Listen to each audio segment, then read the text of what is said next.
আসসালামু আলাইকুম everyone.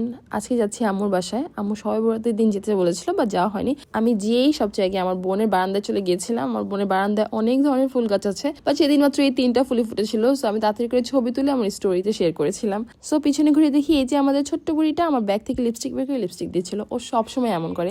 So আজকে এবছরের প্রথম কাঁচা আম ভর্তা খাবো। যেই দেখি আমার বোন আর আম্মু আম ভর্তার জন্য প্রস্তুতি নিচ্ছে। কিছুক্ষণ আম্মু আমার বোনকে জ্ঞান দিল, কি জানি জ্ঞান দিল। তারপরে কিছুক্ষণ পরে আম্মু নিজেই পিলারটা দিয়ে শেড করা শুরু করলাম।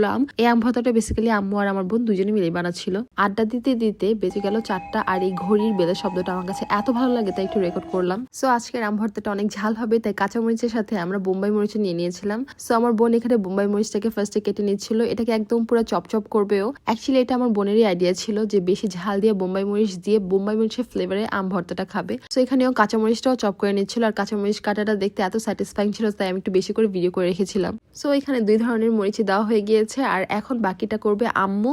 তো এখানে আম্মু ফার্স্টে একটু লবণ দিয়ে দিয়েছে, তারপর এখানে চিনি অ্যাড করেছে। চিনি একটু বেশি পরিমাণে, একটু মিষ্টি মিষ্টি হবে তাই, কারণ আমটা অনেক টক ছিল। তারপর আম্মু ছাদে থেকে যে লেবু পাতা এনেছিল, বাস সব একসাথে মেখে তারপরে আমার বোনের হাজবেন্ডকে ফার্স্টে সার্ভ করলো, কারণ আমরা এটার মধ্যে আরো কিছু অ্যাড করব যেটা সে খাবে না।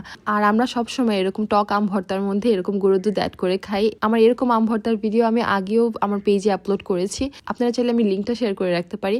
সো এই তো আমাদের স্পেশাল আম ভর্তা ডান। আর আমার ভয়েস ওভার দিতে যে মুখে পানি চলে আসছে পুরা। আপনারা কারা আমাদের মতো করে এইভাবে করে আম ভর্তা খান আমাকে অবশ্যই কমেন্ট করে জানাবেন। আর যদি না খেয়ে থাকেন অবশ্যই ট্রাই করে দেখবেন, এটা অ্যাকচুয়ালি অনেক টেস্টি হয়ে থাকে। এটা টেস্টটা পুরো একটা ম্যাঙ্গো ইয়োগার্টের মতো একটা টেস্ট আসে, টক মিষ্টি ঝাল। সো অনেক টেস্টি হয়। সো যেহেতু আম্মুর বাসায় গিয়েছি, আম্মু তো না খেয়ে আসতে দিবে না। যাওয়ার পর থেকেই কোনো না কোনো কিছু এটা সেটা খেতে দিতেই থাকে আম্মু। এটা হচ্ছে শুধু আম্মুর না, মানে সব মায়েদেরই অভ্যাস।